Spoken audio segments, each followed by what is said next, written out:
We brought it very low. This was just an excursion into something that had to be done. We're getting very close to finishing that, too. In the meantime, during this brief disruption, the United States is offering political risk insurance to any tankers operating in the Gulf. So we're putting up risk insurance. We'll perhaps go alongside of them for protection. We don't think it'll be necessary if it is.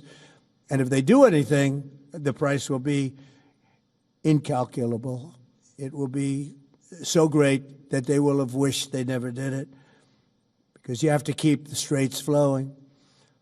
With all of that, it affects other countries much more than it does the United States. It doesn't really affect us. We have so much oil. We have tremendous oil and gas, much more than we need.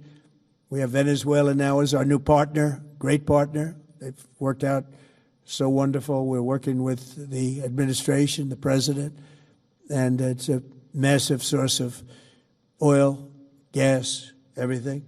But we're in a very good position, but very unfair to other parts of the world, like China as an example. I mean, we're doing this for the other parts of the world, including countries like China. They get a lot of their oil through the straits. So we're doing this. We have a very good relationship with President Xi in China. I'm going there in a short period of time, and we're protecting the world from what these lunatics are trying to do, and very successfully, I might add. We're also waiving certain oil-related sanctions to reduce prices.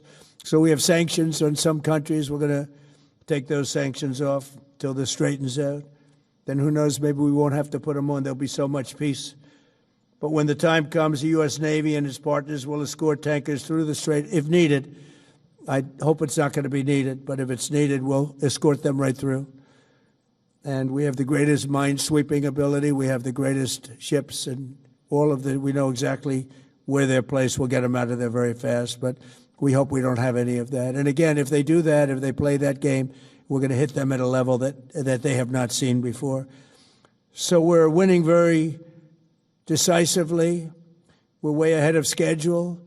Our military is the greatest in the world, with the greatest equipment and the greatest people in the world. Nobody's ever seen anything like it. Iran's a very powerful country. They were going to take over the Middle East. If we did not hit them, they were going to take over the Middle East. They had thousands and thousands since their last hit. They had thousands and thousands of missiles and everything else. Most are now destroyed. But they were going to take over the Middle East. Those weapons were aimed at Middle Eastern countries that had nothing to do with this. They were going to take over the Middle East, and they were going to try and destroy Israel. So we stopped it with good timing, and we're very proud to be involved in this, and it's going to be ended soon. And if it starts up again, they'll be hit even harder. Thank you very much for being here. Go ahead. Any questions? Thank you so much. Go ahead. Do you approve of Iran's new supreme leader? And secondly, can you tell us more about your call with Russian President Vladimir Putin today? Yes. What did you discuss? Yes, I had a very good call with President Putin. We had a lot of people on the line from our side, from his side.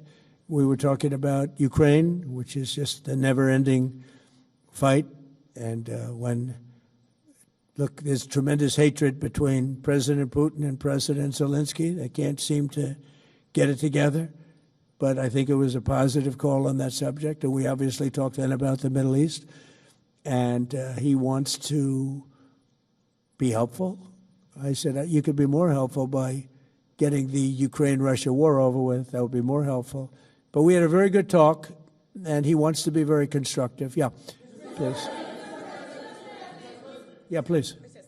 Thank you, Mr. President. On Iran, you called it an excursion. You said it would be over soon. Are you thinking this week it will be over? No, Are you talking but soon. about days? I think soon. Okay, and with respect Very to... soon. Look, everything they have is gone, including their leadership. In fact, there are two levels of leadership, and even actually, as it turns out, more than that. But two levels of leadership are gone. Most people have never even heard about the leaders that they're talking about. So it's obviously been very, very powerful, very effective. Cuba, you said that Cuba wants to make a deal. Yes. What would the United States get in return for that, and why should Americans trust Marco Rubio to negotiate it? Well, Marco Rubio is doing a great job. I think he's going to go down as the greatest Secretary of State in history. Look at what we've done as a presidency. Look at what we've done as an administration. They trust Marco, and so do the American people trust. He's been successful no matter where he's been. He also speaks the language, which is always nice and always helpful. But he's dealing, and it may be a friendly takeover. It may not be a friendly takeover. It wouldn't matter because they're down to, as they say, fumes. They have no energy. They have no money. They're in deep trouble on a humanitarian basis.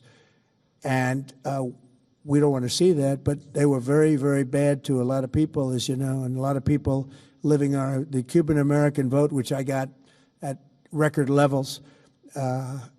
Very important. Those people are very important to me. I know what they went through. They went through hell. Some of them have gone on to be some of the most successful people in the country.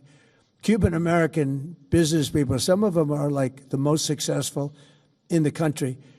And a lot of them are friends of mine because I've been fighting this battle with them for a long time. The Castro regime was brutal, but they lived off Venezuela. Now they don't live off Venezuela. Venezuela sends them no energy, no fuel, no oil, no money, no nothing. They lived without Venezuela. They couldn't have made it. And we cut them off from everything else. So, yeah, they're going to make either a deal or we'll do it just as easy anyway. Yeah.